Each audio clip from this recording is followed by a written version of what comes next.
Hi guys, Darth Deuces here, back with another video. Today we're doing a top 10 list. We're getting close to the end of the year, of course, being in December. And I'm going to be counting down my top 10 Mcfarlane Toys figures of 2022. So for this list, had to have been released in 2022 or extremely late in 2021, where most people probably didn't get it until 2022. And I'm not focusing on just one line for Mcfarlane Toys. I'm doing pretty much any of their 7-inch scale figure lines. So DC Direct, DC Multiverse, Spawn, Mortal Kombat 11, Warhammer, all the lines that they do were considered to have for figures for this list. Because I didn't buy like a ton of figures from like DC Multiverse or DC Direct or anything like that. In terms of DC Multiverse, I'm trying to cut back on those. But Mcfarlane Toys just keeps making really good stuff. I hate to say it. I know I'm hoping that less people are dogging on them now, but so many people or like dog on Mcfarlane Toys. I don't know, just because they don't like Mcfarlane or what, but I think like Mcfarlane is really putting out some of the best figures for the best price in the market right now, compared to Marvel Legends, Black Series, etc. I think not DC, but Mcfarlane Toys in general has been producing some of the best stuff at the price point, man. You get 7-inch scale figures, so fairly significantly sized figures, well articulated usually, really nicely sculpted and usually nicely painted with decent array of accessories for usually cheaper than a Black Series or a Marvel Legends that's half the time is using a lot of reuse. Yeah, I think like Mcfarlane's really been killing it lately, especially this year. Got so many cool releases. Right in front of you is just my honorable mention. I guess some honorable mention, whatever, just some representation of some of the stuff I got that didn't make the list. We got some really cool DC Multiverse stuff that I just couldn't resist. One of the things here is the Arkham Knight Scarecrow is super cool. I really like this figure a lot. We got a lot of actually Arkhamverse, figures this year. We got a whole wave that built Solomon Grundy, which is pretty good. Got some Arkham Knight stuff, the Red Hood, which was okay, and then the Arkham Knight's version of Scarecrow, which I really like. DC Direct. Mcfarlane also got a hold of doing DC Direct stuff, and this the page punchers they've been doing, where they include the comic, has been under the DC Direct lines, basically DC Multiverse though. And I picked up this Black Adam, really like this one a lot as well. I like the design, and it's kind of funny that I know it's because of the movie, but back a few years when I was really looking to get some Black Adam figures, there wasn't much options out there, and now I go into GameStop and there's like 3 or 4 different versions of them. But I think the Page Punchers one's the best one that they've done so far, Mcfarlane Toys. Warhammer has some great stuff. I got the Veteran from Darktide and the Ogre in here, which they're really good, especially for the price. Like I got this guy, I don't know why, but Amazon Canada had these guys listed for $15. Really, really good deal for this, and like just a little over 30 for him, which is really good in Canadian dollars. That's really good. And then they got Overkill, and then Mortal Kombat 11 Spawn, the Shadow Spawn. That's a relatively recent release. This guy almost made the list. There's a figure that ended up bumping him off. I didn't want to have too many different versions of Spawn on the list. But really like this, even though it's not a pure classic Spawn, I still really like it a lot, and like that it's like 95% new sculpt. And Overkill was really cool, really nice mega fig. I like this villain from Spawn. It's just not my favorite look for Overkill. But yeah, that's pretty much it. So let's get on to the actual list. So at number 10, we start off with DC Multiverse. This is the DC Multiverse Gold Label Azrael Batman from Nightfall. And truthfully, I haven't read Nightfall. I plan to do it at some point. I just haven't gotten around to it. But I've always been a fan of the more armored up Batman designs. The Azrael Batman design has always been a really cool design to me.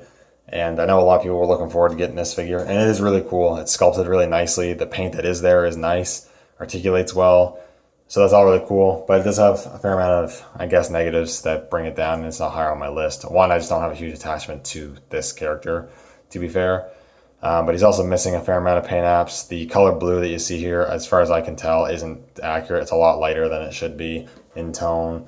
Doesn't come with any accessories. He should have at least come with some alternate hands, so it does kind of hinder his fun factor. But he was also a Walmart exclusive, even though in Canada, I guess you get him in GameStop, because that's where the only time I found him was in a GameStop, and I picked him up. But still a really cool figure, just kind of pain to get, and there are a fair amount of negatives, I guess, to him. Next up, a Warhammer 40k figure. This is from the Darktide wave that coincided with the new game's release. It is the Trader Guardsman. So yeah, we don't usually get a ton of new Warhammer figures each year. It's usually just a handful. But I'm very happy that Mcfarlane is starting to dip their toes into not just Space Marines, but the other characters, the foot soldiers, the normal kind of grunts, and this Chaos Trader Guardsman is really cool. The sculpted detail is great. I love the face sculpt and the face print slash paint. The sculpt and paint in general is pretty well done. He comes with a laser rifle, which is super cool. Posability to an extent is really good. You can get really good rifle aiming poses. The only problem, and that's keeping him higher on the list, is the lower tunic is not a very flexible plastic. There's not really much give to that, so it really hinders the hip articulation, and you can't get too much posability out of the legs, which is pretty unfortunate for kind of an army builder infantry kind of character. But still really cool. I'm hoping we'll get more figures like this from Mcfarlane in the future. Next, I picked this one up fairly recently. It is the Doomslayer and his classic skin from Doom Eternal. This is a gold label figure. I thought it was only going to be available on Mcfarlane Toy Store, but I've walked into GameStop up here and they had them on the shelf, so I picked them up. A big fan of the modern Doom games. I played the original game as well, so I do actually have some attachment to this look. But I really like the new games. This is a wearable skin in the Doom Eternal, the newer one. And just really great figure. I've always liked that original Doom Eternal Doomslayer figure. It wasn't the greatest. It had some pretty bad articulation, but I still always liked it. And with this being pretty much 100, almost not 100%, I'd say about 95 new sculpt. I think the only thing that's reused is the shotgun, the shoulder cannon, and the Doom blade, the wrist blade. Everything else is brand new. I was hoping maybe they improve the articulation a bit. And the articulation is a little bit better. It's not great, but the legs do move a bit better. The arms move a bit better. You can't actually get him holding his gun with two hands. You can't get crazy good poses out of it, but it still is a bit better than the old figure. It's painted and sculpted really nicely. It just looks super cool. I just really happy with how this one turned out. Next up, we have Haunt from the Spawn line. And a character I'm not super familiar with. I have read some comics that have him in it, but just a really cool design, the character. And I think that's kind of the fun thing about the Spawn line, specifically from TC Multiverse, from McFarlane Toys, is that they do so many different versions of Spawn or whatever. They just make for cool action figures. You don't really need to know who the characters are because, let's be honest, they don't usually even have that much explanation in the actual comics themselves. Sometimes they're just made to look cool and be cool looking characters, and they translate well into figures. And Haunt here, he has been in the comics fair amount, I do believe, but yeah, just really cool figure. Sculpted and painted really nicely.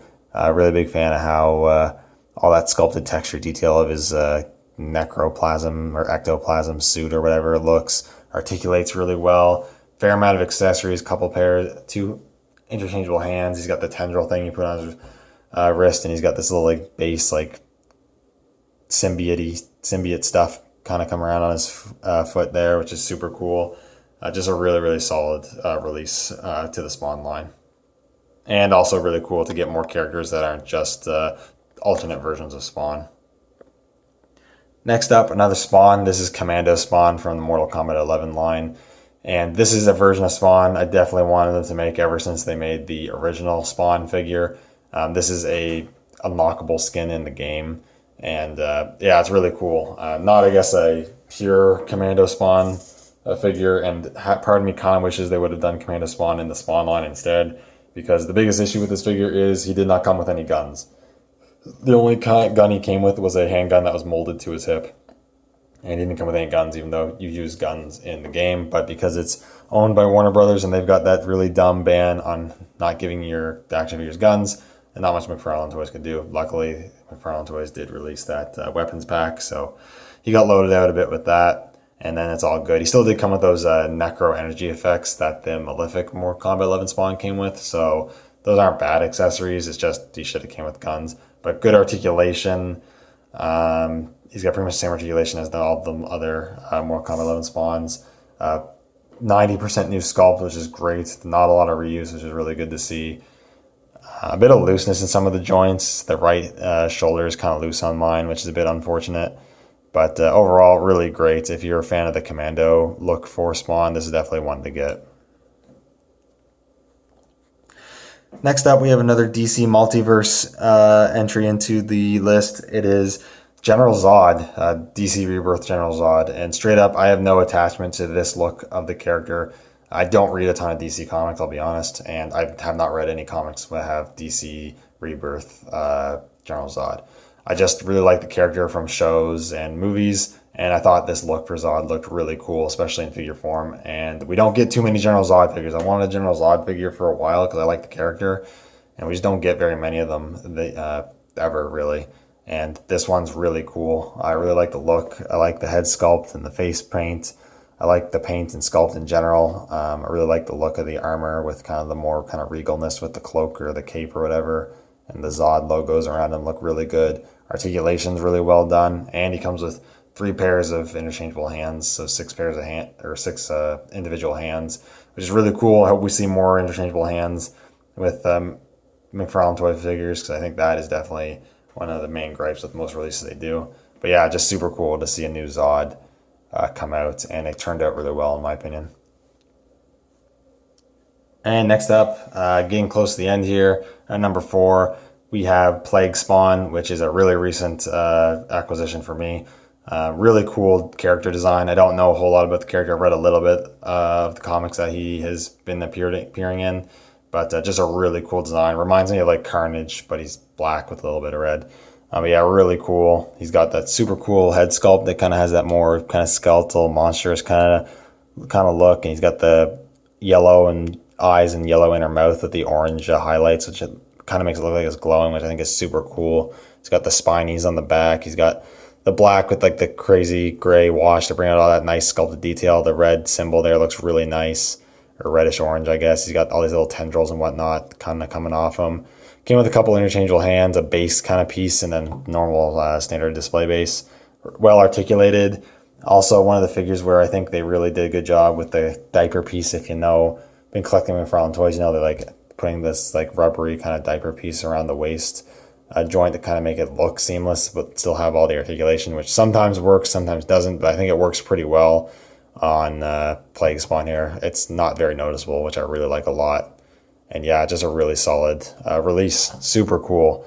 Even if you're not a fan, like don't know anything about the character, I think it's just still such a cool figure to have in the collection if you like the Spawn stuff. And number 3, we have the Deluxe She Spawn. And yeah, I knew when I got this figure, this is probably going to be high on my list for Mcfarlane Toys figures. And it's just a really, really solid release.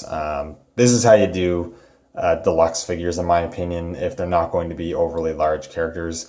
If you've watched any of my Black Series videos, or probably many others Black Series videos where they're reviewing deluxe figures, we're talking about the deluxe figures, we've all complained about the price point and how the price points don't seem justified. They're not releasing larger figures, or when they're releasing normal size figures, not giving them enough accessories or paint apps, whatever. And to be honest, there are other factors that come into price, like licensing. Hasbro, I'm assuming, has to pay licensing to make Star Wars characters. Mcfarlane doesn't have to pay licensing to make characters of his own creation. But She Spawn's done so super well for the same price pretty much as a Black Series Deluxe. She's a larger figure first and foremost, sculpted and painted all new, looks really good, articulates really well, and then just a bunch of accessories that are all painted, you know, display base, interchangeable left hand, real metal chain that you can do a lot of fun things with, 2 different large bladed melee weapons, the big axe, and then I got like the sword knife thing she's holding there. Came with the smaller machine gun, they came with a big machine gun and a giant sniper rifle.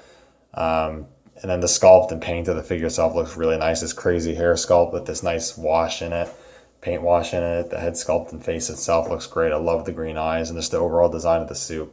Absolutely awesome figure. If you're collecting the Spawn line, I'm assuming you already have it, but if you don't have it, definitely I get on picking this one up. This one I think is definitely a standout of the Spawn figures so far. And at number 2, I was surprised that a Warhammer 40k figure made my list, or made my list at number 2 rather, because I am a pretty casual Warhammer 40k fan. I'm definitely not too super crazy into it. I don't know all the stuff about it or anything like that. I just think the characters and whatnot look really cool. And yeah, the Chaos Space Marine really ticks all those boxes. Big, bulky, crazy cool armor. Love the paint and detail. The black with the gold trim looks super awesome. And you've got like these, love the helmet. Looks great with the red eyes, and you've got these like horns and the black wash brings out all the nice detail there. Great sculpted texture detail with different things and battle damage and straps and whatnot going on. And all the different crazy looking details look cool. Really well articulated as well for such a bulky figure. As you can see, you can get pretty good rifle aiming poses with how bulky this guy is. Mcfarlane Toys, I think I've said it before, the Warhammer 40k figures are, the Space Marines specifically, are super good, super value for money there. He's hefty, he's got quite a bit of weight, and all the engineering, articulation, sculpt and paint detail there, you're definitely getting your money's worth. And the accessories as well are really good. I love the bolt rifle. It has a bit of paint and has like this bayonet on it, which is super cool. I guess backpack if you want to consider that. And then he even came with another like sword or like knife or whatever. They actually gave a little loop to store on his belt, which is just super awesome as well. Always love weapon storage. And yeah, this is just a super, super cool figure. Again, even if you're not really a Warhammer fan, this is just a cool action figure. Just a cool looking space armor dude, you know? Just super solid figure. I definitely recommend picking it up if you haven't. And lastly, a DC Multiverse figure actually takes my number one spot, and it is the DC Multiverse Megafig Bane. Yeah, this is the Bane I've been waiting for a company to make for years now. I have multiple Banes in the collection. For a while, the Storm Collectibles Injustice Bane was my favorite, but now I think this one is. Even though the Storm Collectibles one does do some things better, this is great. He's big, although I would argue maybe a little too big for my personal taste, but still big, pretty well articulated. There is some limitations, but still pretty well articulated. Really nicely painted and sculpted. Love all the details. The head sculpt looks awesome. This is the look that I wanted in figure form, because we don't get a ton of Bane figures released, and when we do, they're usually like different versions, like different continuities, different comic stories where he looked different, or video games where he looked different. And those looks are cool and all that, but we really needed a kind of classic, standard, generalized Bane, and Mcfarlane Toys delivered on that. It looks really great. It's not perfect, like I said. There are some articulation hindrances. I would have liked to have seen like the veins kind of have some green Venom paint going on to make them look all juiced up, which would have been nice. Also, the biggest issue I have with this figure is he has two open hands and does not come with any interchangeable hands, so he does not come with fists, which I do think is a pretty major problem. But even besides all that stuff, I still absolutely love this figure. One of my favorites of the year by far, and definitely my favorite Mcfarlane Toys figure of the year. And I'm sure many people are super happy with this if you are collecting the DC stuff and have been wanting a classic Bane. Here you go. Anyways, that is pretty much it. That is my list. So thank you guys for watching. Let me know what you think down in the comments below. What were your favorite Mcfarlane Toys figures of the year if you collect any of them? I definitely would like to know. But yeah, I think it was a really solid year for Mcfarlane Toys, and I'm looking forward to what they put out next in the next year. But yeah, again, thank you guys for watching, and I'll see you all in the next one.